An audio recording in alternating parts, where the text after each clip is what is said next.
The following podcast is being brought to you by the Defy Life Podcast Network. And I was like, yes, hi. I was so excited. Oh, we get high. We get high again. Okay, hi. A guy get to a point and he asks you to marry him, he really wants to marry you. Mm-hmm. He ready. Like he really feels like, you know what, she's the one. She's the one. You already getting the goods. You got to pay for it. Bring me the ring and get on one knee. Okay. Or two. You need time to observe someone and really get a sense of how well do they treat you, how well do they handle adversity. You're not the one because you don't have the grit, the perseverance. You ain't really want me because you ready to give up. Because I said no. Nah, you shouldn't have asked. But since I said no, now it's your job to stay in the game and try to fight for it. Boy, on 5 Heartbeats, when you make the announcement you're going solo at the award ceremony.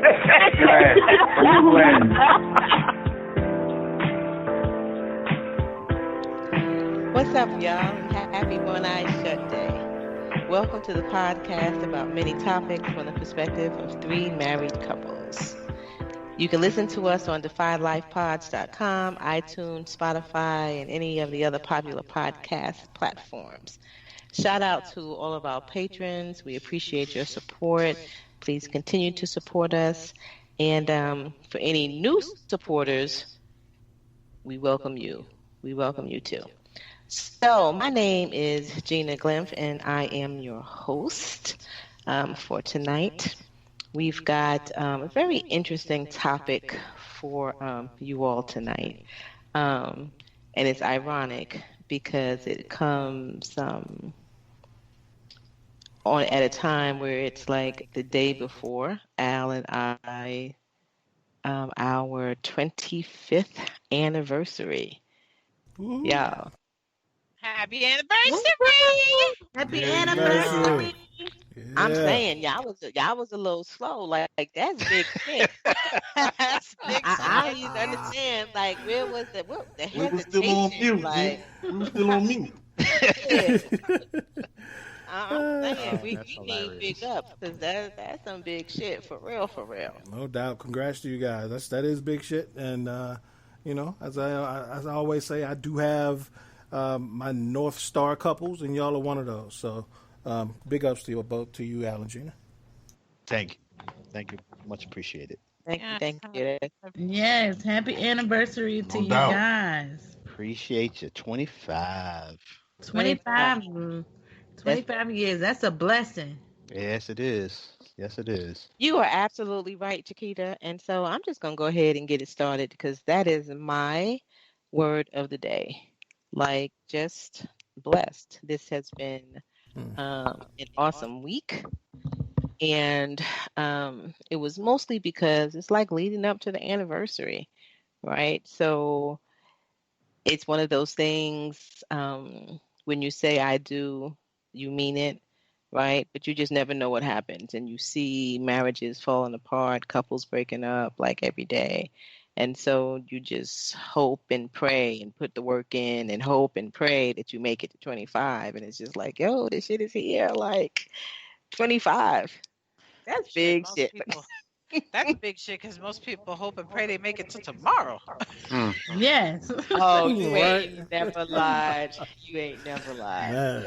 So I'm just incredibly blessed. I think that we both made a good choice.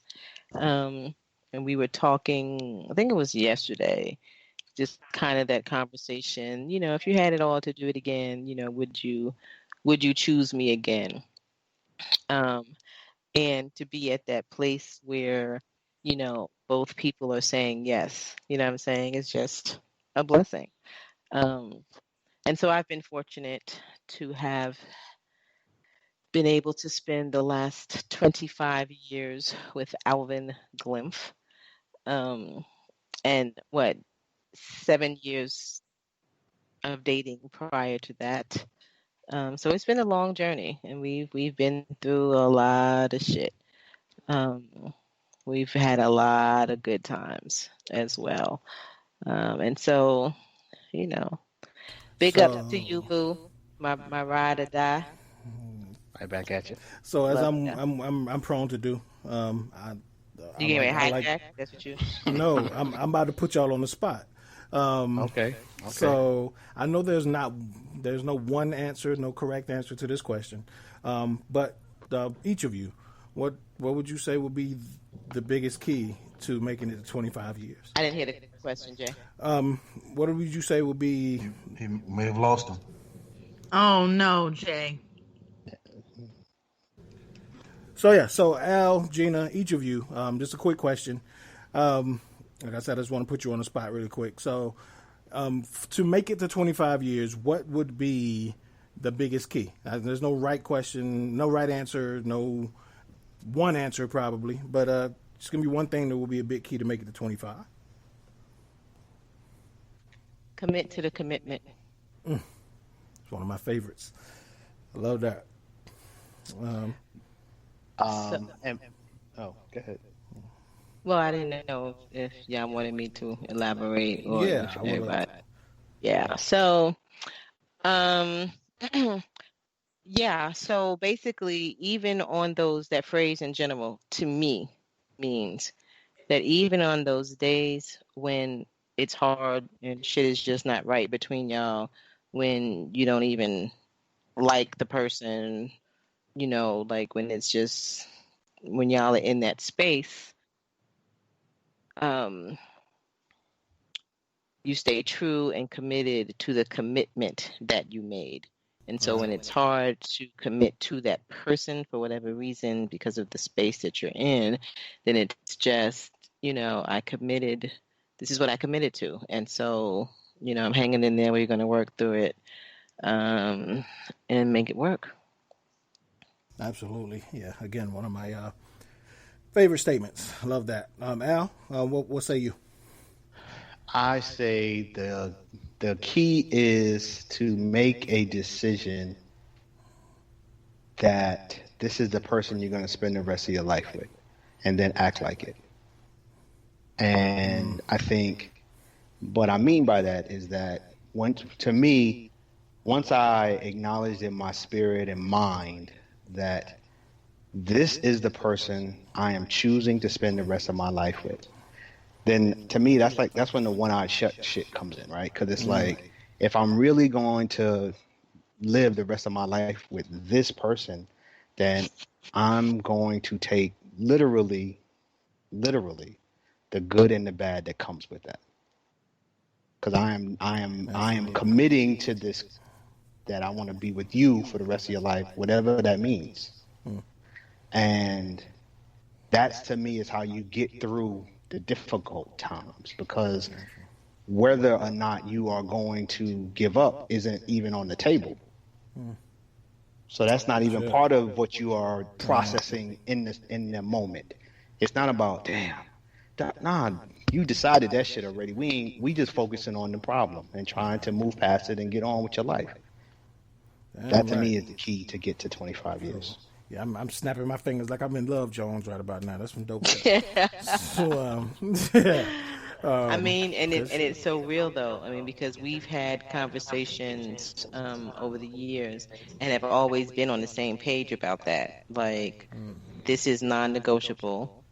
We're not quitters, and let me qualify that too by saying, we also, and I guess this is relative too, right? But we also have deal breakers. You know what I mean? So I'm not saying that we are suggesting that anything and everything could have happened and should happen and you're supposed to be okay with it and, till death do us part. Like, that's not what I'm suggesting. Like, it's up to each person to decide what, they're going to tolerate or not. But for the record, my deal breaker list is short as hell. Just for the record. I mean, hers might be longer than mine, but I don't have no shame in my game in acknowledging that that list is real small to make me say I'm done. So I'm sure, and again, it's like she said, it's relative, and some people's list is longer than, but Alvin Glimp's list is small as hell. Gotcha. But I just want to know, like, why you, like, I don't know, there's this underlying assumption or implication Don't that assume. my list Don't is assume. Don't imply. Please, everybody who listened to my words, I was only speaking on behalf of myself, and my wife is grown as hell and will speak on behalf of herself. So please don't think that I'm speaking for her. I'm not trying to do that, y'all. I was just Save out. Thank you, sir. Like he want his to be short for a reason to me. I'm saying, we just having a conversation, and okay, that's what came in my. Can you tell some of the listeners and and that's like, what's one of the deal breakers? Murder. Okay. And we've had that conversation. Correct. I'm glad you only asked for one, Chiquita. Right. That was easy to come up.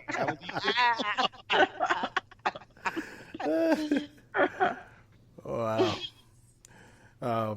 Yeah, that was actually a listener question, wasn't it, from our show? Somebody asked what would be a deal breaker in a relationship for you, and that was ours, was murder. So either was that a question or is that a? Did you want me to answer as well? I want to hear yours too. He was just so strong on his, deal breakers. I want to hear one of them. So what's yours, Gina? Al, you got another deal breaker? Won't you answer the question I was first? asking. So, child abuse. So, I can't be with you if you hurt children. Like, that's a deal breaker. Gotcha. Okay. Wow. Yeah, those two are pretty bad. Yeah, they are. Al, what's another one?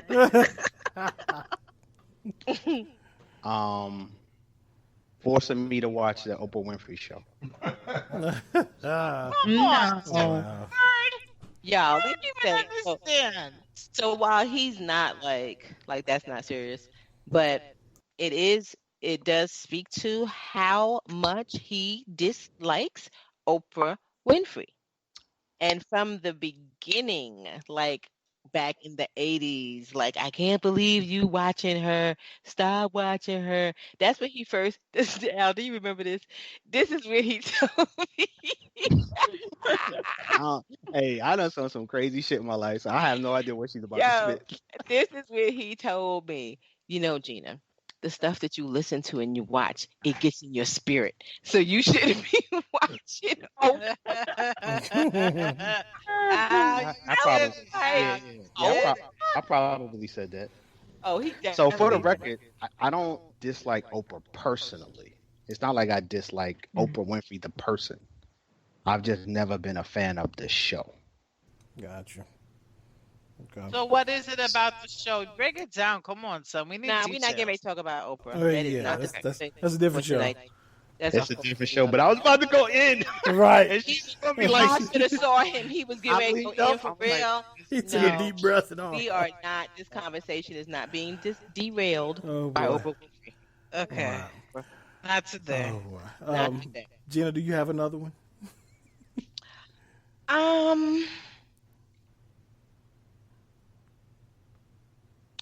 Yeah, you can't beat me. Okay, that's yeah. Understand. Like ain't got no qualms with that one. Right. Yeah. I'm just not about that life. And if I gotta fight every day, like for my life, not doing that. I don't know why y'all laughing, but I know there's nothing to laugh about. But I take the rest of my life. Yeah. I mean, we know, but I'm just saying, I don't even know why. Like, I don't know. It Yes, was funny because I was laughing. Right, and I guess it was funny to me because like the first thing popped in my head was, well, of course. But then I think about, I guess it's not even funny. Like, there's so many people that's not a deal breaker for. So, yes. So I just kind of chuckled, like, well, damn, it should be that simple, but it ain't. It's really not. No, it's not.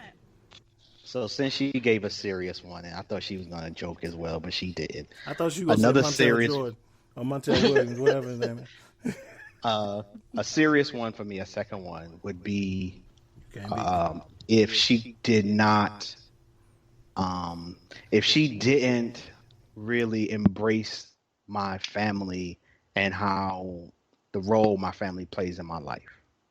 Like if that was an issue for her, how much I am engaging with my family to where it bothered her. She, like if that was an issue, that would be a deal breaker. That's interesting. But I was man. real clear. I was Damn real good one, clear though. as we were dating, like, yo, so I'm part of this family, and this family means a lot to me. Like, and she became to get to know them early, and how we take up each other's lives. So, I don't know if I mentioned this before. So, absolutely, I knew, and honestly, that was one of the things that helped me to fall in love with him, right? Because this was my family is very different, right? And so to watch this family just be so close knit, and the love is obvious and all of that, is just like, oh, this is dope, like, but it was that very thing until I got liberated and matured and understood that I could really interact differently with this family. Like it became that thing that was just like, oh my fucking God, like, oh, it went from like the best thing ever to the thing like, this is just way too fucking much. And then, and you're laughing, Ladine, right? It is funny, but I am I'm serious, and I mean liberated in the sense of like being able to stand up for myself. You know what I mean? And understanding that I didn't have to do stuff that I didn't want to do. Like we had reached one, that stage in our marriage, and two, that phase of motherhood for me where my children were old enough that I could release them a little bit more, right? And so it went from like me traveling to South Carolina every single time that he wanted to go because I felt like, oh, it's my wifely duty and, I'm supposed to do this and blah, blah, blah, to, I go when I want to. I don't have to go with you every time. And I'm okay with sending the children now.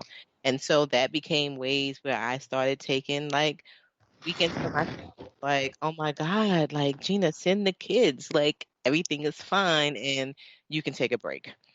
To, after that, to just, settling, because everything is like, it goes in, life goes in cycles and phases. And so it went from that to, like I'm very comfortable with showing up when I want to, not showing up when I don't. And, he's cool with that because I put in my time. Right, babe? Exactly. Yeah, Okay, but so that's now I'm going to ask. Okay, go ahead, Jay. really. I was just gonna say really quickly. I was gonna say that, Al, kudos to you for understanding that, because I think that's something that needs to be understood when you're part of a big close family. Is that understanding your spouse may not be wired like you, and so they may need a break from that shit every now and then. Oh man, it ain't easy. Right? Because we need breaks from that shit every now and then. It ain't easy. So that's good that you understand that, and good that Gina became liberated enough to impose it. So yeah, all right, go ahead, Larry. I was just going to say really quick, because I know this is taking up a lot of our time, but I think Well, I it's think we beautiful got a topic because for this y'all week. got 25 years happening. I think it's dope. So just real quick, what is one of your favorite moments in the last 25 years of this beautiful marriage? Oh, that's a good question. That is a great question. And before y'all answer, if y'all, again, just reading the room, but if y'all good with having this be our topic for the week, I'm good with it. We already 20 I'm minutes good in. with it. I was going to say, we're already 20 minutes in. Right. Wow, favorite moments.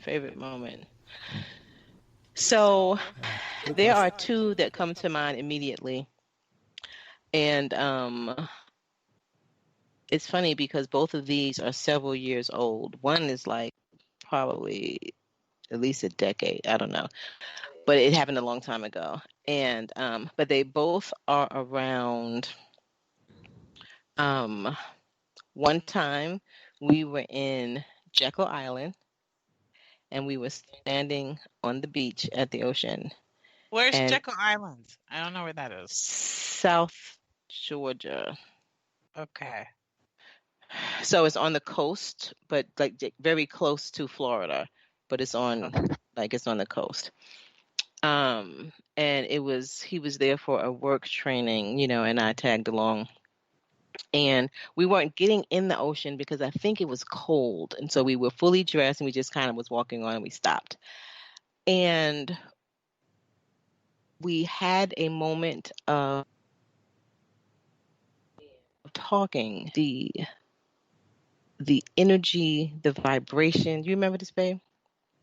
We were talking about the water, and we started talking about the slave trade.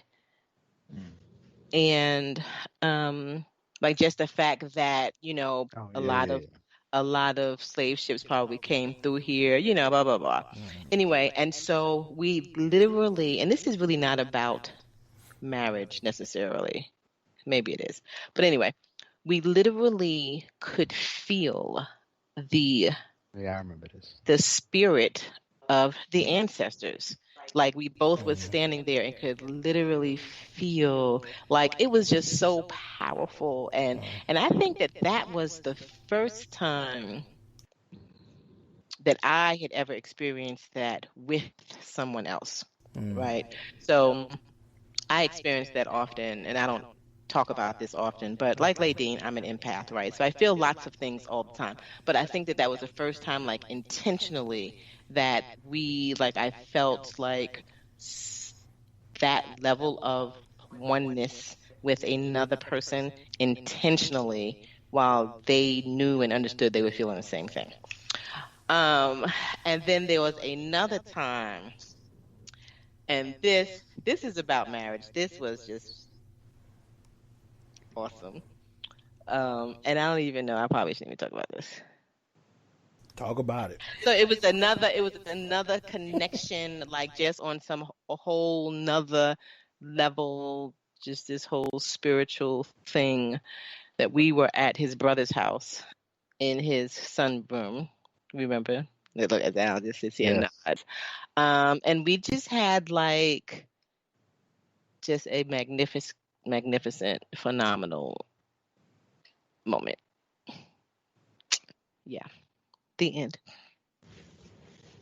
Okay. I'm now, gonna keep it high level and G-rated, right? Yes. Yeah. Yes. For the grown folk in the room, just use your imagination of what we were doing out on the porch. Okay. On the but again, it wasn't about that actness, per se. Like, that was, but it was about the energy that was felt and experienced, and that led to the grown folk business. And it was poor nephew's room? Poor guy. No, his brother's sunroom. Oh, no. Sun, S-U-N, like a screened-in porch. That's funny. Oh, I was thinking the same thing. Wow, okay. I get it now. That's hilarious. No. That's hilarious. I was like, what? Oh, yeah, that is funny. Have we ever Don't got do in that. somebody's nephew? Don't do that. In the nephew's room? I don't think we have done it in the nephew's room. That See, we should talk about. I don't think so. I have to think of all my nephews at some point. But anyway, so one was actually kind of recent, one of my favorite moments. So I like to see people like kind of feel themselves come into their own, and it's just right. So one of my favorite moments that kind of came to mind was actually this recent family reunion. And my wife was actually on the committee, so which is kind of ill in itself, and I wasn't on the committee, right? So the fact that my wife was on the family reunion committee and I wasn't speaks to her level of glimpness, like being part of the family, and also part of how my family. Yeah, that's a word, right? Yeah. Part of my family, how they see her as part of the family, and that even allowing you to be on the committee and decide what the family reunion is going to be about and work it and be part of it, because it's not just for everybody. But so she's facilitating something going on in a room, and any glimpse event where there's more than 4 people in the room can get loud, chaotic, rambunctious, because people are going to try to outscream each other and talk louder to get their point across. So this is 50 glimpse, so it's kind of off the meter. But what stands out in that moment, and I don't know if you remember this moment, but Uncle Billy, who is the patriarch of the family, like he's top glimpse, right? He makes a comment, and my wife says something to him to kind of get order back, but really is like, I can't remember what she said, but it was kind of like, not now, like basically like, hold on. Like, and honestly, to say hold on to Uncle Billy in itself, like, the hush says a lot about anybody, not just my wife, but shit. One of his brothers, one of his nieces, one of his nephews, a son, daughter, to say, hold on, right, is a lot, right? So for some people in the room, maybe, they might have been like, who the fuck is she to tell Top Glimpse to hold on? Might have been. There was. Okay. But go ahead. But what was so amazing to me was, one, it was always respectful and appropriate. Like, cause like, hold on, wait a minute, right? So it wasn't like out of pocket in any way. But then Uncle Billy the next day, like, is like, yo, she was right. Like, ain't like that wasn't a problem. Like, she was right in doing what she was doing, like blessing it almost and affirming that, yo, you picked a good one for her to be able to do that when it was right. And to me, yeah, you picked a good one. So, like, to me, like, those are the moments that stand out because, one, it shows that she's comfortable in her skin around this family, but also that my family can acknowledge her role and status in this family of being my wife for 25 years. That counts. And it did. And that's one of my favorite moments. Now that was beautiful. See what I'm talking about? Yes. That was That's dope. Wow. Yeah, I don't think I knew that. I remember the incident. I don't think I knew that you felt that way. Wow. No, that was nice. So our first episode, remember we talked about how we met, each of the couples.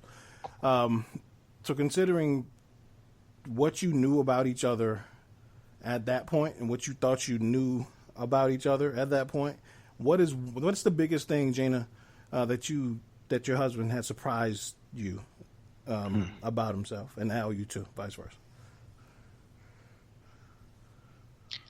The biggest thing that he surprised me with? Yeah. You mean like, as far as who he is as a man, as a person, whatever. The one thing you didn't know about him that you thought you probably knew. Wow.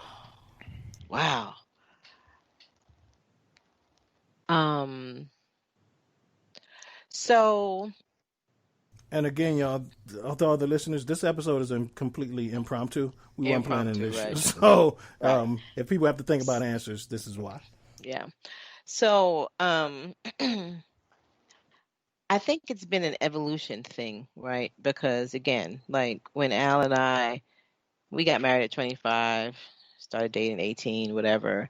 So actually I'm not even 25 yet. So you have to consider like how much growth we have done as individuals, while we were married, right? Which, yeah, that's a whole nother. Okay, so so just the growth process, and so who you married is not necessarily the same person you are still married to 25 years later, right? 10 years later, 20, whatever it is. So something that has surprised me is he has developed a really hard stand on like how people improve themselves, like economically or just like socially. So we're talking about we have lots of conversations around education and equity and stuff like that, right? Just because of what we do and blah blah blah. So he is more on the lines of like pull yourself up by your bootstraps. Everybody can get out the ghetto if they want to, kind of mentality. And he wasn't always that way. And I'm still not that way. And so sometimes to hear him say something still, even though I understand that that's where he is for the most part, it still surprises me sometimes to hear some things that he says that is like, to my ears, just crazy. Like, what the fuck are you talking about? Like, I can't believe you just said that. That's fair. I definitely have evolved considerably on that issue and have moved to a place of really appreciating choices in people's lives and the amount of effort people put into it, and just believing that everybody got challenges to overcome, and it's about overcoming them. That's it. That's just how I have evolved to just look at life. Just it's about overcoming them fucking challenges. Everything else is on you. So that's fair. I'll give you that. Okay. Thanks. For me, the answer is hard. Like I really can't think of anything that she's kind of and it's probably, and I'm gonna try to think as I talk, right? But it's probably because Jay, I didn't think a lot about it in terms of who she was. So if you had it been who she was, who she would be, like, Gina always talks about how young we were when we get married. And to me, I still don't even look at that young, but in 24, it's probably, kind of early, right? But it's like your son. Like next year, that's him getting married. But I feel like we was more mature, but maybe not. Maybe not. I think one of the things that would surprise me probably is her, like she has developed into someone who so like when you think about some of the artistic style, house, clothes, like just some of the things that we've acquired in our lives, like all of that is my wife, right? And I would have never imagined then that she would have even had a skill, taste to do shit like that. So, and it turned out to be like really, really, really good. So like people compliment us in terms of the design of our house all the time. And I'm like, well, my wife picked that out though. Like not only did she pick it out, but she designed it. Like she created what you see. That's her. People, I do Zoom calls all the time. People love the shade of blue in my room. Oh yeah, my wife picked that up. I go to work dressed a certain kind of way. Oh yeah, my wife did that. It's to the point it's even become a little joke in my office where it's like, yo, really? If you compliment me on anything I'm wearing, that's because my wife picked it out. And so I just wouldn't have imagined that skill, that talent, whatever that is, existed in her just to be able to see shit that looks nice or is nice and put it together. Gotcha. That's dope. Well, Gina, I'm hijacking your host duties right now. We got to jump into a commercial. So we'll jump into a commercial. We'll be right back. We're told that greatness is exceptional when it should be expected. You choose every day to live your life intentionally. without apology for how bright your light may shine. So go be great. Go be brilliant. Go be you. Go defy life. The Defy Life movement is one that speaks to each of us in its own way. Defy Life Gear speaks to us all by reminding us that one size does not fit all. Visit defylifegear.com to get fitted for greatness. Welcome back to episode 13 of One Eye Shut. This is your, I am the captain now. This is JR. I think you've been the captain for the last, 10, 15 minutes. I gave you a long time. Yeah, so this is JR, everybody. I have taken over the hosting duties because I have demanded that Gina and Al sit back and just be guests tonight and answer our questions. It is their 25th anniversary this week. So, again, happy anniversary to Al and Gina. It's a huge milestone. And, us who are not as deep in the game as they are, me and Lee, we definitely don't have, we hope we get to 25 years. But we just started this journey 9 years ago. Pooh, Chiquita, Thomas, Chiquita, y'all are 12 years in? Mm-hmm. Yeah. So y'all about halfway there. So, we are all kind of looking at Al and Gina. Any guidance, vision that you can give us, it would be highly beneficial. And it's always a good thing to look back on someone's journey who's made it this far. So thank you guys for allowing us to take a peep inside the journey. Oh man, it's been fun so far, and I definitely just want to say to y'all behind us is that just again, if you are confident and this is the person, put your head down, continue to live in the moment and take it day by day, and the years go by faster than you would believe. So I'm also wanting to say don't miss it. So enjoy the moments as you putting your head down and taking it day by day. Enjoy those moments, because I'm sure y'all can attest to, in terms of the space y'all are, in terms of the duration of your marriage, that it's gone pretty fast. Mm-hmm. And these 25 have gone pretty fast. And it's also the message I'd want to also share is that in our 25 years, there has been good days, good months, bad months, good years, bad years, honestly. And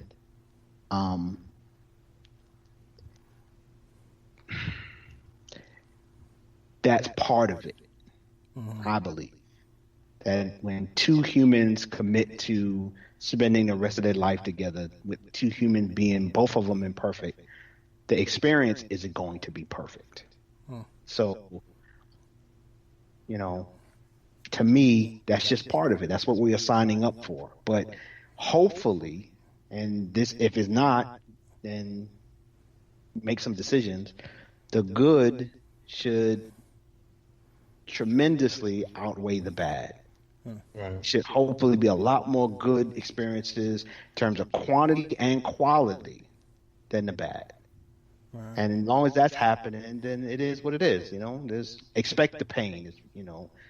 But so therefore, I have no regrets because for all of those people that I know who are ahead of me in the marriage game, and I got some, and I think that's part of how I have always envisioned marriage, because I have people who, when I got married 25 years ago, they had been married 25 years. So I could see people in my life that I love dearly who were doing the long-term marriage thing. So I'm like, oh, that's what marriage is. You sign for the duration. Mm-hmm. You pick the one that you're gonna spend the rest of your life with. That's how it works. And so as I see them and people see us, it teaches me that they didn't have good days every day and they didn't have bad days every day, and they stuck through it. So take your time in picking the right person. Once you pick the right person, do everything you can to make it work. Gotcha. All right, I have a quick question.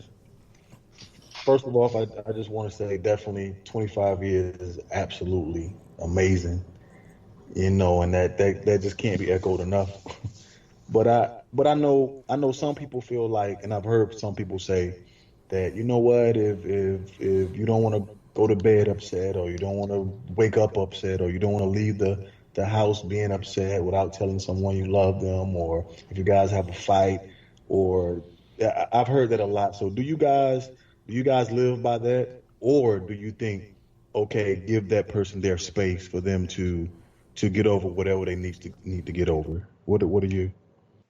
What I is it? like that question. I like that question. Yes. Damn good question.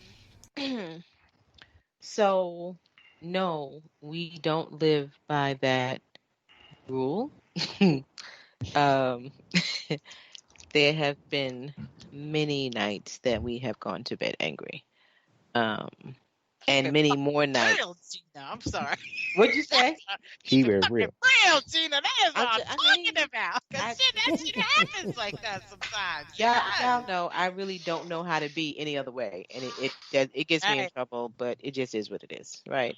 So, and there are many more nights that I go to bed angry than he does. Simply by the nature of who we are, right? He can let go of things much easier than I can.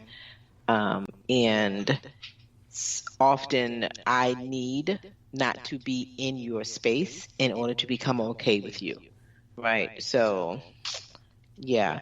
And so, we've always, and Alvin was very clear about this when we were dating, like, I do not leave my bed, right? Like, it's just not going to happen.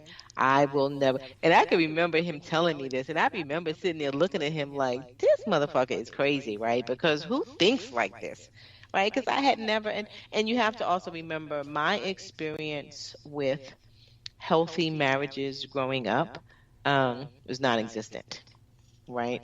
And so, and it wasn't even just healthy marriages; it was just marriages in general. Like, I cannot. My sister and I, we were like the anomaly because we were most of the time the only people whose parents were still together.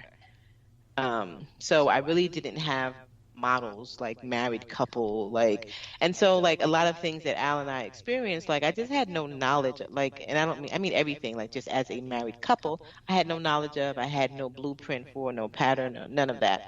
And so I remember thinking like, who the fuck thinks like that? Like, and he said, I will never be mad enough at you to leave my bed. So if you are so angry that you cannot sleep with me, then feel free to leave. But, I'm not leaving my bed. As years went on, I've come to learn that that's not as uncommon as I thought it was. But so there are times when I leave. I will leave our room. Usually not all night, but for some time because I need space to shift my energy, and I cannot make that shift sometimes when I'm with the person that You don't want to hear. I feel has offended me, right? Oh, absolutely. And then I'm pissed the fuck off because I'm awake and mad, and your ass is snoring like you're getting the best sleep ever. And I am wide awake, and there's smoke like coming out of my ears, and you are chilling, like you in the REM stage. Okay, like. I'm loving this. Are you on mute? Oh. I am on mute. My fault. I pulled the Al, y'all. There's Al being Al. That's Al being Al. There you go. Love me, right? Love me. So all I'm saying is, yes, I sleep like that regardless. So, good days, bad days. Once I close my eyes, I'm getting my money's worth. So I can understand why she gets mad. Like, hold on now. This is a day where it don't matter. It's a regular day. I'm going to sleep. And I knocked out and snore. Having said that, I do believe, while clearly it's not or it hasn't been a marriage breaker for us, I do think that it is best not to go to sleep angry. Not just at your spouse, but just generally speaking, it's just not it's not healthy for you. So, my advice would be try to handle it. But, the real of it is sometimes you just can't work through that shit before you go to bed. And trust me, there's been some marathon conversations where we've tried, yo, it's 3:00 and you still over there being wrong. If you just hurry up and come over here, we could just go to sleep. But it just don't go that way. So, yeah, we do. Not my recommendation, but we absolutely do. I would definitely agree. Best practice, I think you want to not go to bed mad at somebody.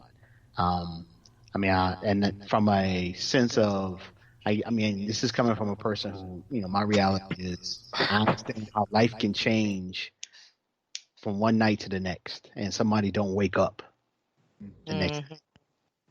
And so with that as the backdrop, do you really want to take this problem into the next day knowing that this might be the last time you speak to this person?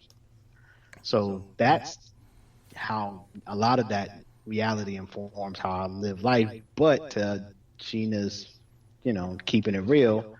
In the moment, in the argument, I'm too mad to work this shit out tonight. Or, so it happens a lot. But I think best practice would be not to do that. But I think to your point about giving people space, you got to acknowledge people process stuff, deal with stuff, communicate stuff differently. And I think all that should be allowed as two people trying to work it out and spend the rest of their life together, that people want to process stuff, communicate stuff, think about stuff, feel stuff differently, and allow that partner that space and grace, as my wife likes to use that word, grace. It's a wonderful word. It is a beautiful word. So real talk, there are times that I just do not bring up things if it's in the evening. If I know this is going to be an unpleasant conversation, I just won't, we'll talk about it tomorrow. Because it gives us more time. Seriously, that's not how I'm trying to go to bed. You know what I'm saying? Not tonight. I cannot. That's hilarious. Let's just love each other tonight, and we'll talk about this tomorrow. And we'll start early, so we have all day to be mad and work the shit out. So hopefully by the time sunset, it's all good. All right. Or not. Or not. At least I tried. I'm just saying. So to kind of take Pooh's question in a bit of I'm just going to take Pooh's question a bit left, and not give possibly somebody any grace at all. Is if you can think of one piece of advice that you've received, before you got married, that you now realize is total and utter bullshit. What is it? I like that. Total and utter bullshit. Wow.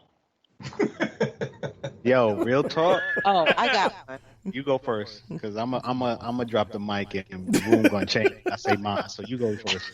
Oh. Nah, go ahead. You say yours. Okay. Look, and then I need time to come up with a better one. Shit, because you sound like you getting ready to drop the bomb. Right. All right, so the whole concept of 50-50. What about it's bullshit?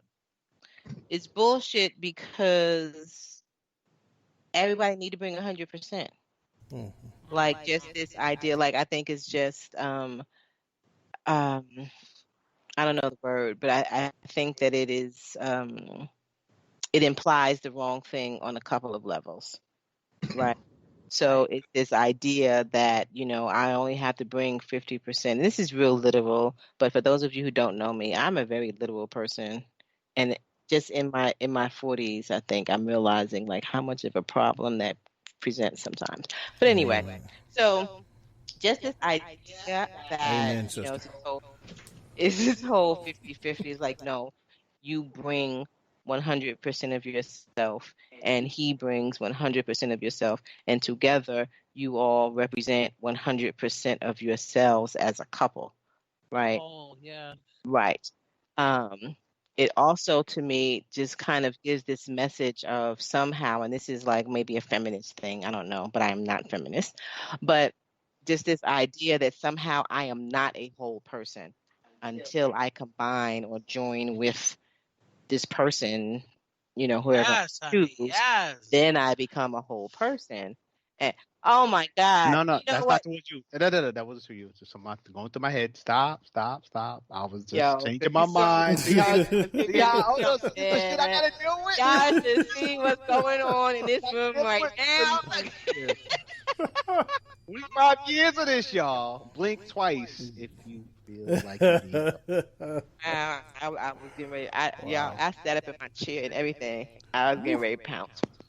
Okay, so yeah, and so I think that that's just a wrong message to give, this idea that you're not whole somehow until you get married or whatever, and now the two of you become like this whole person, and it's just bullshit. And I think that that's a very damaging message that we give to young girls. Interesting. So go ahead, Al, what you got? I think the message of if it's good for the goose, it's good for the gander is bullshit. Wow. So I think that, they call them goose and ganders because they're different.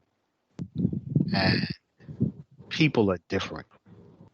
And I think it shouldn't be this expectation that whatever is for this one is for that one. That's bullshit.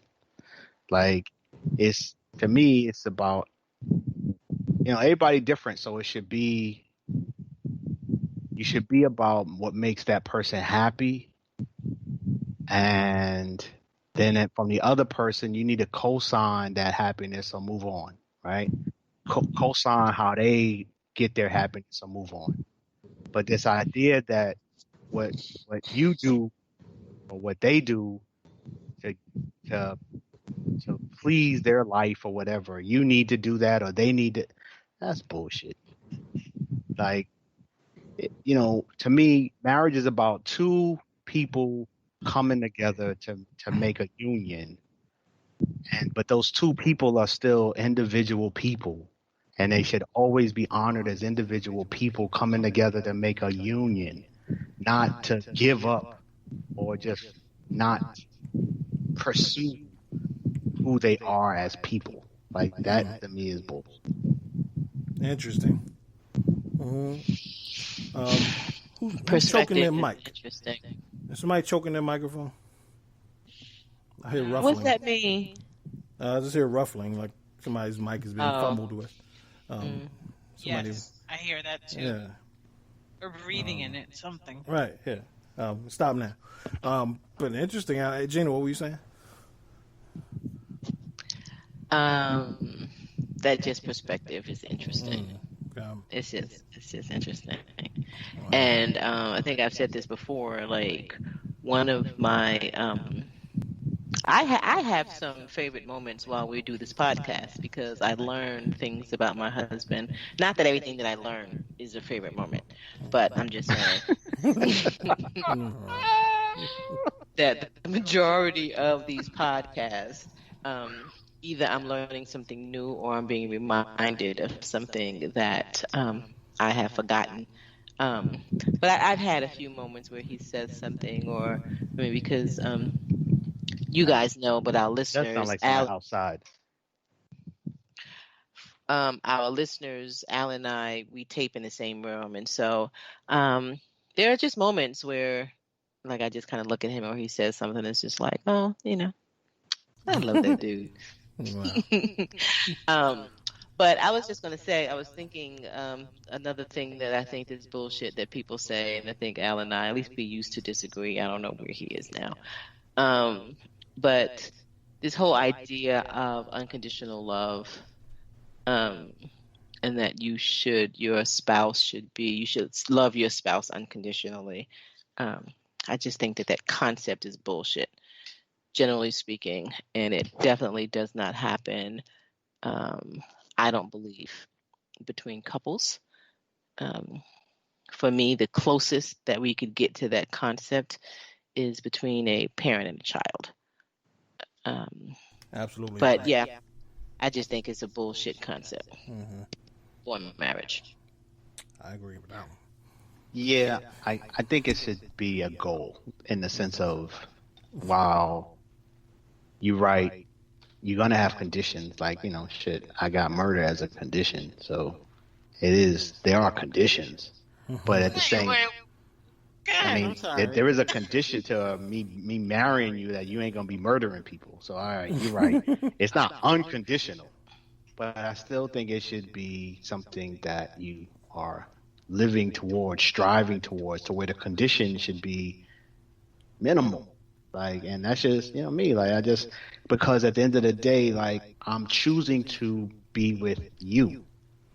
I'm not forcing you to be with me. And you're not forced to, like, this is a choice. So if I'm choosing and I'm selecting you as you are choosing to show up in this world. And the day I decide not to choose how you show up in this world, I make other decisions and bounce. But as long as I'm choosing to be with you, choose with who I'm choosing to be. Okay, but that doesn't mean okay, I'm sorry. This whole unconditional thing, y'all are killing me with this right now. Like, you go from one extreme to another. Like, you're talking about, murder. Yeah, okay, that makes sense. No, I want to be with a nigga that's running around and killing motherfuckers, but I don't know. I do believe that you should not love with conditions. So you got to do this in order for me to love you, or you should be doing this for me, like that. Those are conditions that you're setting when in a marriage, and that's what you're basically saying to your spouse. Like, I'm only going to love you if you do this and that, or if you do these things in this way that I choose for you to do them. And that's fucking bullshit. Well, that's a conditional way of loving. Well, so just for clarity's sake, are you saying that murder shouldn't be in condition? No, I'm saying you shouldn't have married that motherfucker. Sometimes people stop murdering after marriage. Right, exactly. So that's what I'm saying. I think what she's saying is that's just an extreme, right? But it's not in an average situation. I get that. Doesn't necessarily have to be stated as nigga, I'm divorcing you if I find out you out there killing motherfuckers. Right. No. So okay, but listen to what you're saying. Although it is extreme, it's a condition. And listen to what I'm saying. I'll let you speak. Let me get this out. To some people who like murderers, that may not be extreme. You get what I'm saying? So it's to each his own. For you, it's very extreme. Murdering is an extreme, and it's a condition that should be understood. But for some people who live on that side of the extreme, it may not be as extreme, and they still love. It's murderers right now that still are married to the person they were married to before they went to prison. Murder's not an extreme. Fucking ain't for them. We're talking about all these other conditions in between zero and murder. Okay? No, we're not. We're talking about everything. Here is what I mean, Ladine. Yes, please. And so it's not a verbal. You got to do this, or else I don't love you. Right. Or you got to do right. But it is this idea that we want certain types of people.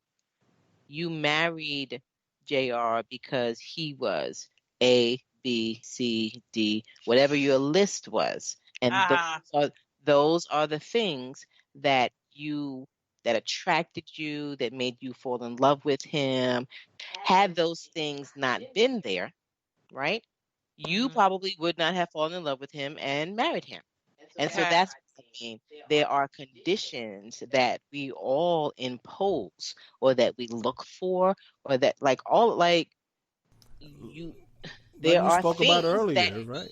that you require, that you desire in your spouse, in your soulmate. And if those things aren't there, then the relationship does not exist. Those are conditions. Right. And as we spoke about earlier, when Gina mentioned don't beat me, like, it's dudes that didn't start beating their wives until they've been married 5 years. And trust me, a lot of them got fallen out of love with because of that shit. Right. For me personally, I don't know.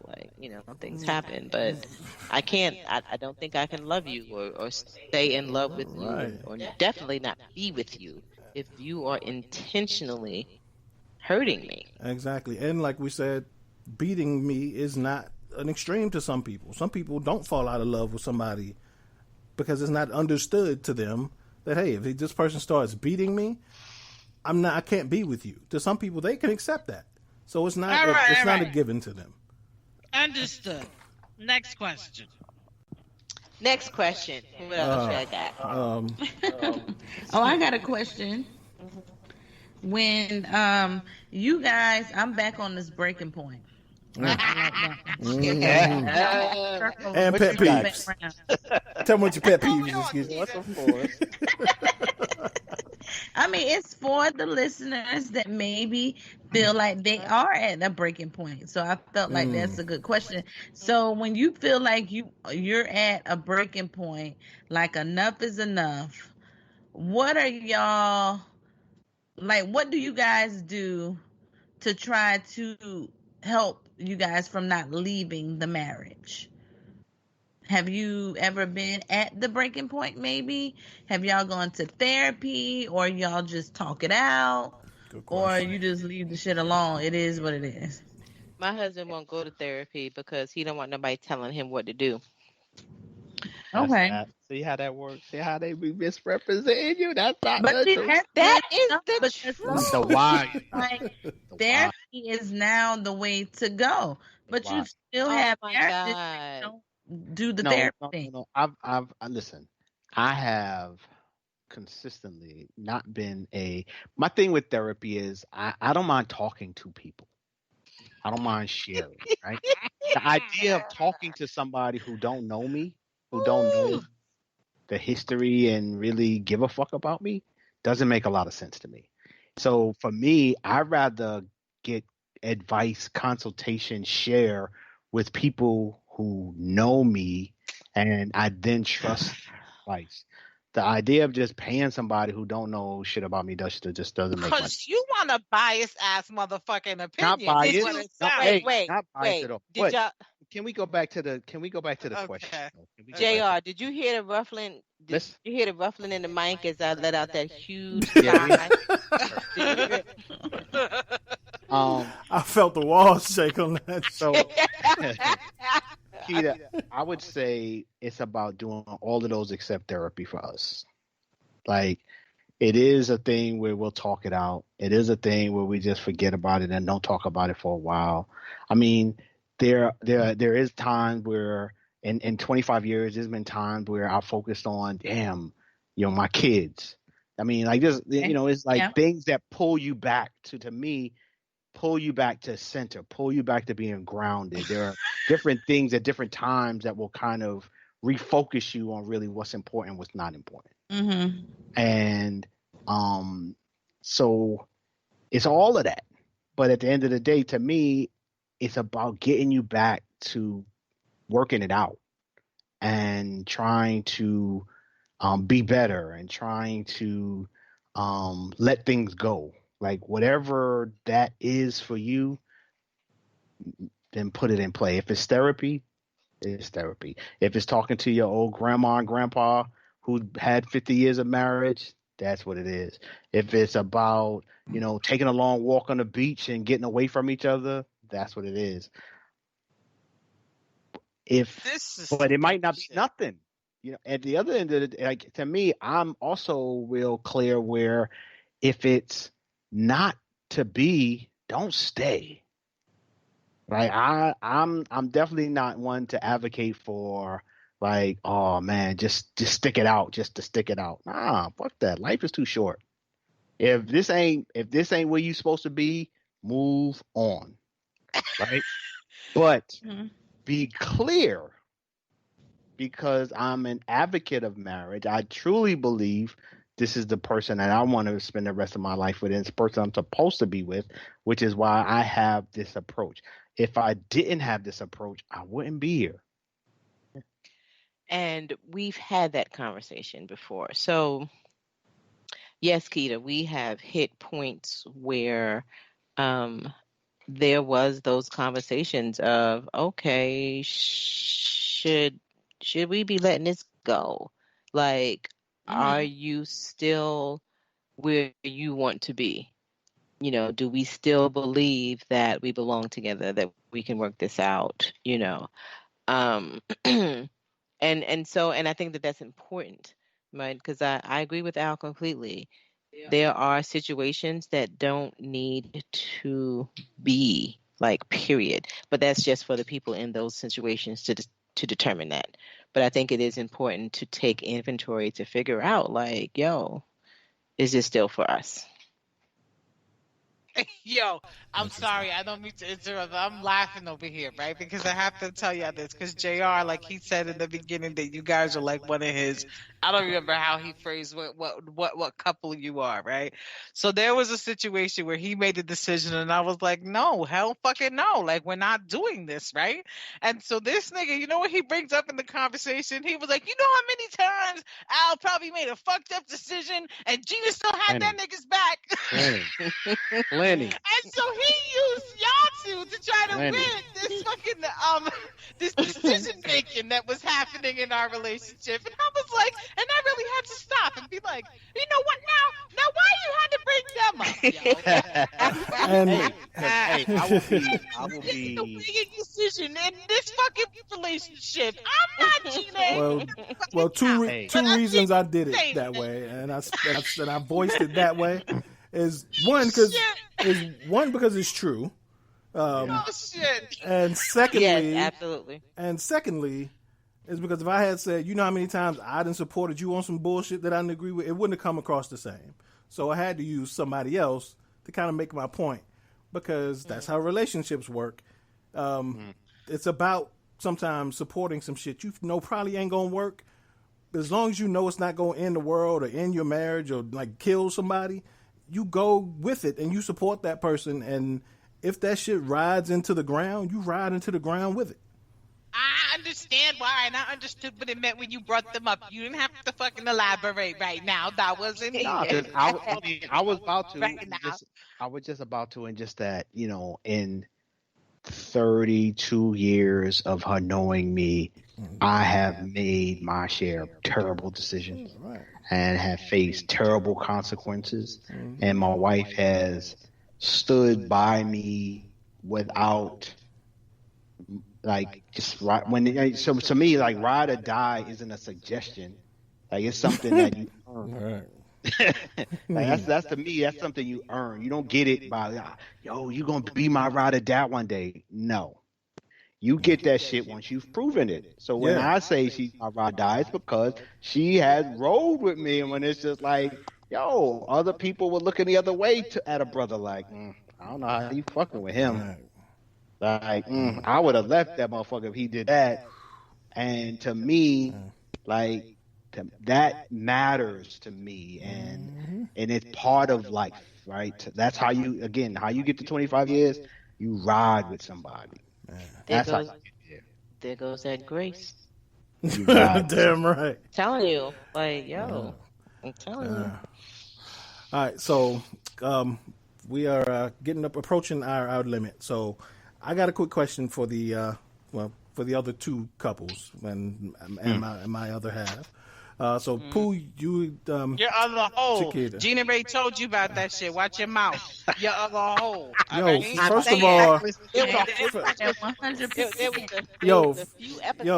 I know. Like that. Right. First of all, I thought we just finished talking about Grace. Secondly, you rude as fuck. Ladine. So my other hole. You must have saw me looking around. I'm like, who the fuck he talking to? Who? Oh, no, I'm talking about the rude person that just cussed at me for not speaking how I should be speaking. My other hole. Are we clear now? Yes. All right. Jesus. Thomas, Chiquita. Yes. So being you're at 12 years, like I said, you're about the halfway point. Exactly at the halfway point, 'cause you're a little past 12 years to 25. What would be, if you again, there's no wrong answer, no right answer, and probably not just one answer, but if you could pick just one thing, each of you would be the biggest key for you making it to 25, what would it be?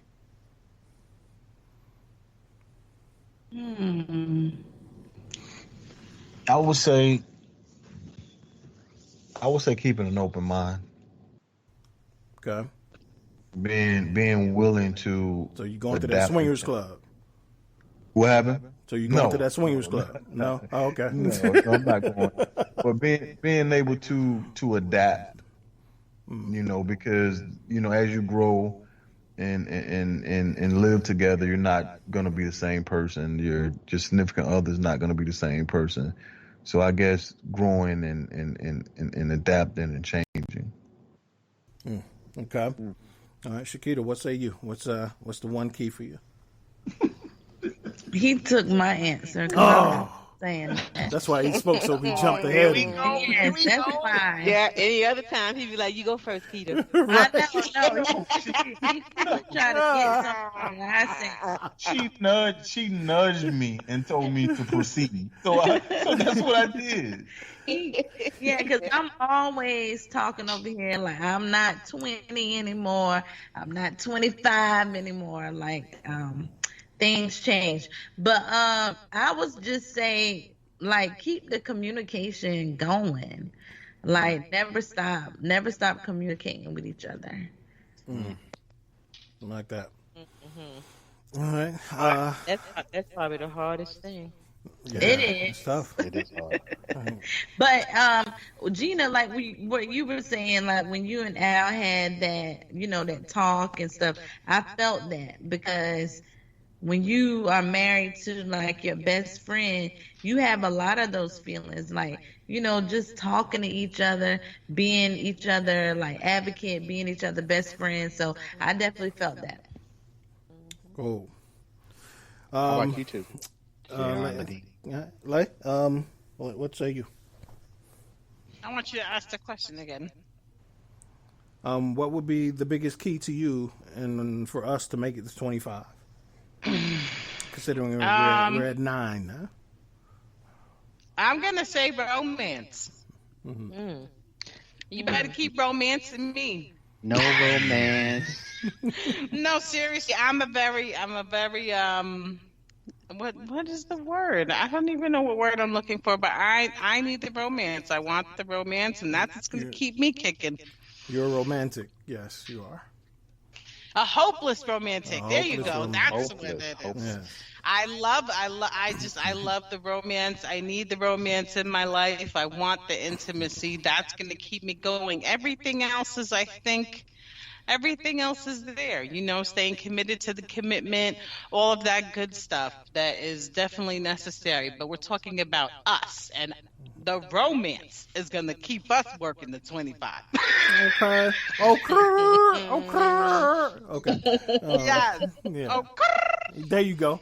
That. All right. All right. Point taken. For me, it's just be growth. Continue to to grow and not be afraid to be uncomfortable with and grow from that. I'm proud of the growth that you've been willing to accept, even if it's not at the pace that I want it at times. I'm proud of the growth that you're willing to take on, even if it's uncomfortable and even if you fight it tooth and nail, and you come out on the other side of it and realize the worth of it. So just continue that, and because I don't want you to be the same person that you were 9 years ago. I don't want you to 9 years from now. I don't want you to be the same person you are right now. So I'm willing to accept your change if you're willing to grow. So now I got a question for the group. Mm-hmm. This is for all of us to answer. About what's your vision for the marriage 5 years from now? So wait, I'm sorry. Can I comment on what Jay just said before we move on? Sure. Why not just hijack my question? Thank you. So, I'm just saying, after 25 years, you can do that. You got that. Unconditional, baby. Unconditional. Lies. So, like while you were talking, Jay, like one of the things, and I think that for us in some of the darkest moments of our marriage, I believe that we got there because one of the reasons that we got there was because, one, we were so young when we started dating, And I believe young when we got married, right? Like Mm-hmm. right here today. Like back then, I didn't think so, of course. Right. But right here today, as almost a 50-year-old woman, 24 years old is way too early to get married, in my opinion. But one of the things, like as we started to grow, there were periods where we were growing as individuals, but not as a married couple. So we were growing like in our own ways, really no communication about how we were growing, what the goal was, where we were trying to go, like none of that. We were just growing in our own spaces and kind of hoping that somewhere along the lines, right, like it would just merge together. Right. Like, but we were not being intentional. And I think that, at least for me, I didn't know how to do that. Wow. And so I was just growing like naturally, and I wasn't even growing intentionally, honestly. You know, just the natural occurrences of maturation taking place and blah, blah, blah. But I did not have at that time any intentionality about my life. But it definitely, we were not in those spaces where we were just kind of doing it together. And so, you know, that's kind of important. I think now we are just better at doing that and communicating where we are. And that's powerful because when you're able to grow intentionally, it allows other people to see it, and especially your spouse to see it and become a part of it and grow with you. So yeah, that's powerful what you just said. So I'm sorry, Al, to hijack. Please. No, you're not. Please, you're right. No, you're not. What they say? Sorry, not sorry. But sorry, not sorry. So my question to the group is just a sense of, what's your vision 5 years from now? So if, you know, we could get into a time machine and just kind of fast forward to 5 years, what would you see? What would your marriage look like? What would be happening in your life? That's just kind of my question. That's an excellent question. Well, just go with your wife. Gina, you want to answer that first? Hell no. Oh, shit. I gotta come up with something. Oh, shit. All right. Okay, I'll call on people. Is my question. Ladine, go ahead, answer the question first. Dang. Now you gotta come to me. You gotta come the to one you. that got You know the PX is always ready. Don't flex. Damn, yo. Represent. Oh my God, I really got nothing right now. No, let's say I don't really. I hate questions like this. Like, I hate questions when people ask, so where do you see yourself in 5 years? Motherfucker, well, in a lot better position than I'm in now, all right? Well, no, say.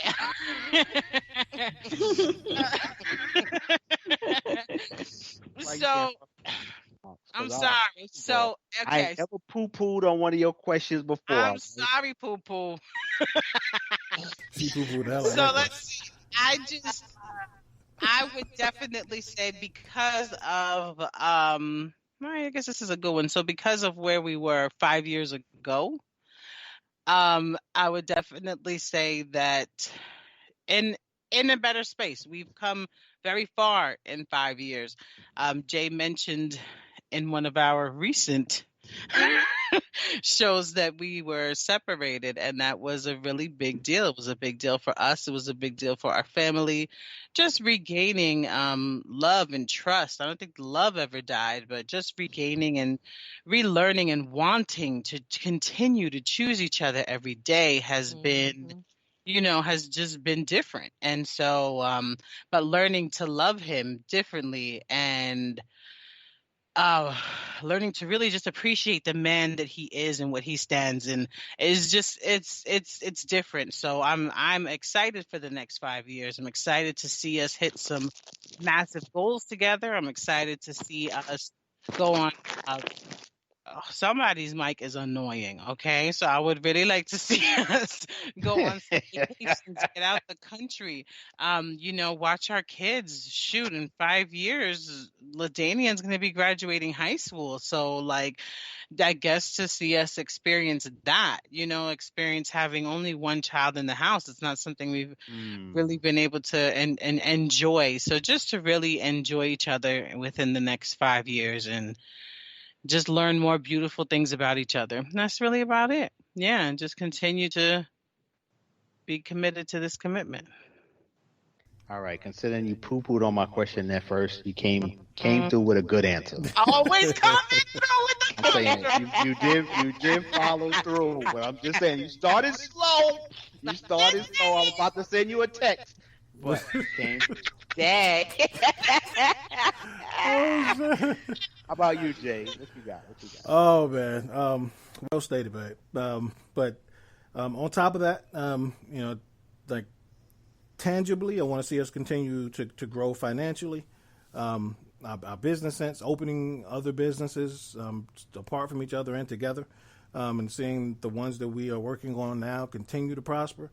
This is my goal setter, everyone. Gotta love him. What? So this is my goal setter, everyone. You gotta love him.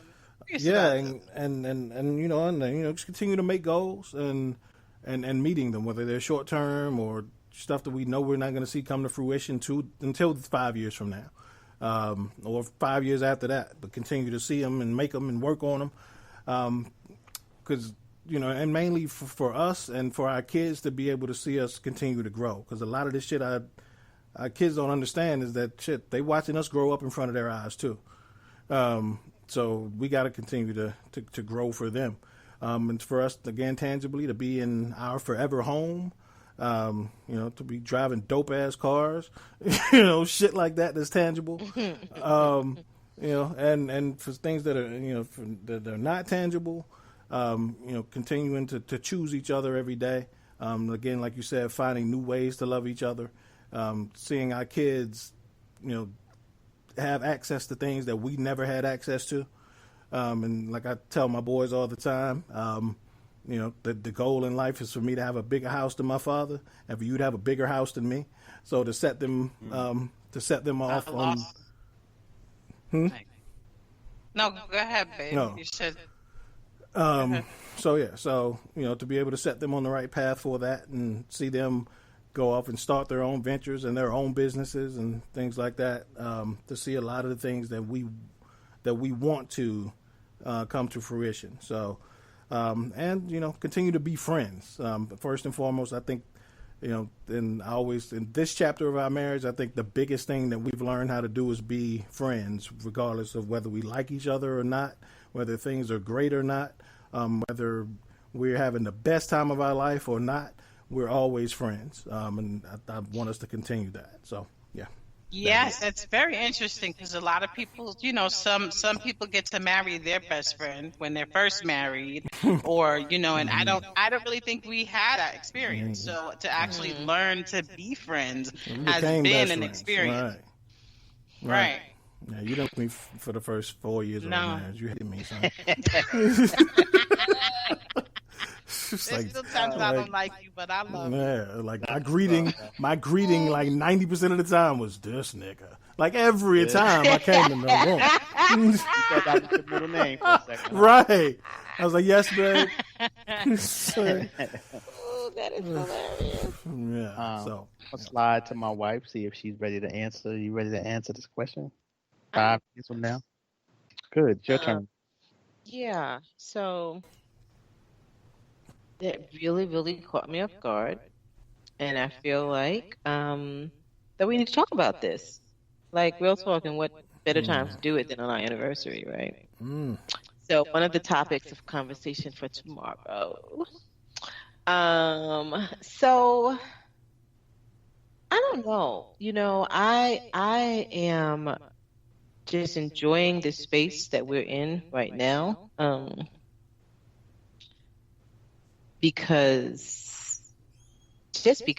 But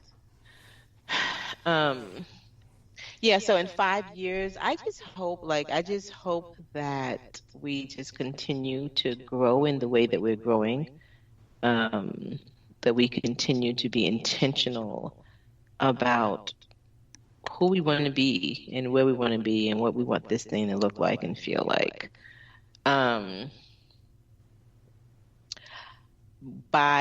In 5 years, I wish to have completely convinced my husband that we need to travel internationally every year. Yeah, in 5 years, like we'll be finished with all college tuition stuff. And right. So Al is already on the countdown. Actually, he's like, "Yo, this is the last year. Like this is the last year." Because it is. So yeah, we kind of commit to 4 years. A guy can only dream right now. Yeah. It is. So I mean, even that like is just going to be so different for us. You know, I don't know. Like even just in terms of our living situation, 5 years. Yeah, I don't know. Like I have to give that some real thought, and I'm serious. Like we need to have a conversation about like it's about like. Yeah, in 3 years I'm gonna have another baby. You know? Yeah. Wow. Y'all would have to damn commit me. That is not talking about committing to that commitment. I ain't committing to that. Right. In 5 years, I hope to be on my farm. I want to farm. Oh, speaking of which, y'all, I've been doing a little bit of planting, and my tomatoes are starting to pop up. Oh, word. I'm excited. I got about 9 little tomatoes on the vines. Like, it's pretty dope. That's all right. But anyway, I digress. Okay, Al, who's next? and before somebody else goes, I just want to add, as a group, in 5 years, we'll be a nationally syndicated podcast, even if it has to be even if it has to be on the Oprah Winfrey Network. We're gonna make this shit happen. We doing that by next let it year go. because I our will let numbers it go. is popping. I'll get over it. I'll get over it real quick. Yeah, and speaking of which, let her cut that check. I'll let it go in a heartbeat. Cut the check, Oprah. Anyway, go ahead, babe. So I'm gonna, since I asked the question, I will take my right to answer the question last and pass it to the Stevens. What y'all got? Let's go with Thomas. Oh. See, he was already pointing at me. Yeah, because she holla and took her. No, you go ahead. Go ahead and let her ride, Al. I mean, she gonna holla. I took her answer. You're crazy. Go ahead. Get the host pick you. Go ahead. You're not gonna go? No. Okay. All right. Okay. Man, I'm like Gina on this one. I guess want to sit back and mull this one over. But of course, I live in space and live in arrangements and tangible things, business ventures, Keita's endeavors. I want to see her dream. She wants the the food truck and the things of that nature. And I want a food truck too, Keita. Oh, what? Hold on, we're gonna have to do a timeout. You have to for a second. In Okay. one sentence or two, Keita, what kind of food truck? I just need a quick answer. What kind of food truck are you talking about? Well, it's just like it's a menu I've came up with. I'm still working Got on a it. menu and everything? Yeah. That's what I'm talking about. That's what I'm talking about. Okay. Let's not. But it's like ultimate food. So go ahead. Talk about hijacking. I'm just saying, entrepreneurial shit gets me distracted. So hold on. Okay. We're gonna get back to that conversation. Go ahead, Pooh. Finish your answer. And just growing, man, growing together, reaching, myself reaching my goals, she's reaching her goals, and we're reaching our goals together. Things that we set together to, piggyback what Jay and Lay said, and what I'm looking forward to. I'm really, really looking forward to. Of course, all the things with the kids and things like that. But I'm really, really looking forward to proposing to Chiquita and marrying her again. So I'm really looking forward. That's so beautiful. Hey, I knew you should have went first. Great answer. What you got, Keita? And with the fakest smile ever, leaning back. Man, I spoke from my heart though. Well, definitely, I would see us 5 years from now, definitely hands down, because I've been working really hard about getting the business started And then even with Thomas with his business, as far as so hopefully both of them will be up and running within those 5 years. And then also with like our dream home, because we had a home before, then we decided we let that go. And then now we was like, once we get a home, then that's it. So hopefully it's like a dream home where the kids can grow up and off to college, whatever. But that's how I see each other now. So we're thinking 9 to 5 is out the door and on to our businesses, even though it's more hard work when you have your own business, but it's ours. But that's it. That's how I see each other within 5 years. Nice. About you, we still together. That's good. Nothing about me. We still together. Wow. All right, Al. So I loved all y'all answers. Honestly, it's about growth, about making it happen together, building together, growing together. I just love it. I love it. 5 years for me. What's my vision? I mean, so much can happen in 5 years. I mean, someone mentioned like what life was like 5 years ago, and so much has changed in the world, in our life, in our marriage in 5 years. So it's kind of ill to even think that far away. So I'm thinking 5 years from now, like, kids are out of school. I know you'd want to be on a farm, but like,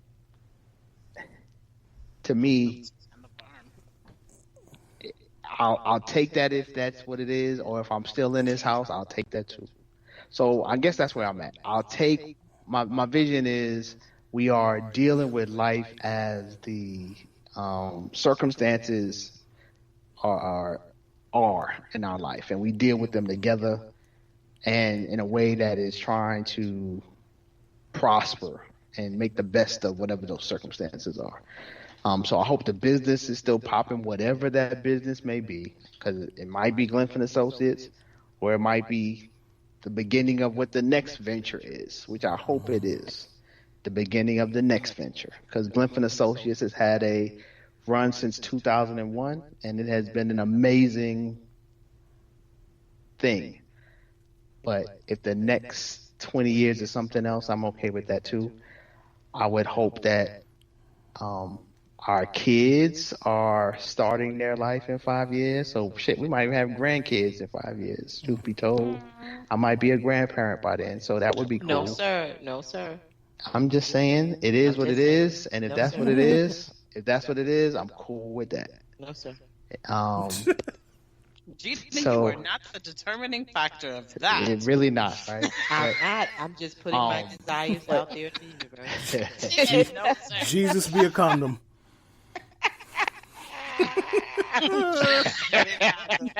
Jay, are you stupid, That's Jay? I swear. Yes.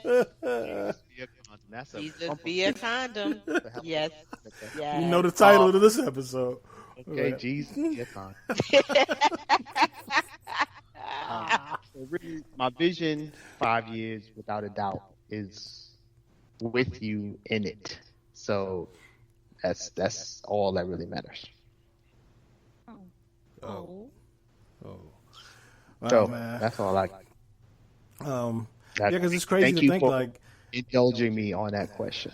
that's a That damn was good question. Because if you think about, if somebody would have asked each of us this question 5 years ago, we would have all been completely wrong.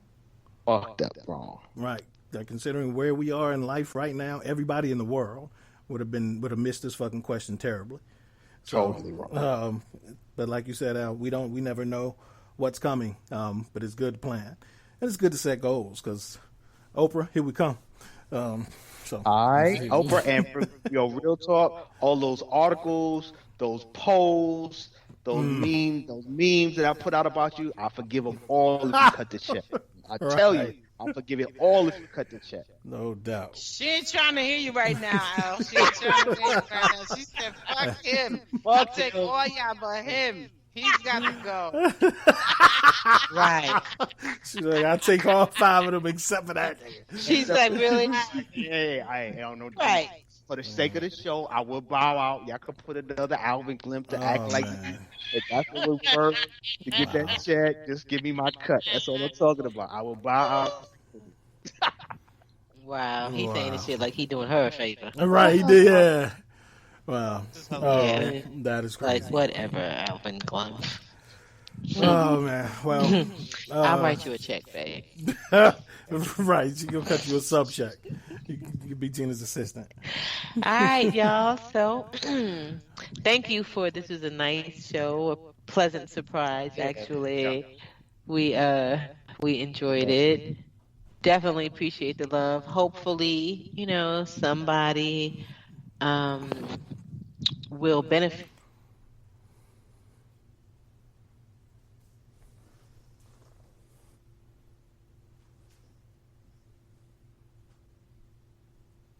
All right, y'all. We'll see you next week. Be safe. Be good. Have a good night. Good night. Happy anniversary. Thank you. Peace. Welcome to the Anything, Everything, and Nothing podcast with Lynn and Kim. Join us as we discuss the latest in everything from entertainment and current events to the craziness that is our real life. Let's laugh, let's live, let's talk about it. New episode every Tuesday on the Defy Life Podcast Network. And remember, if you're not defying life, then what are you doing? Lynn and Kim.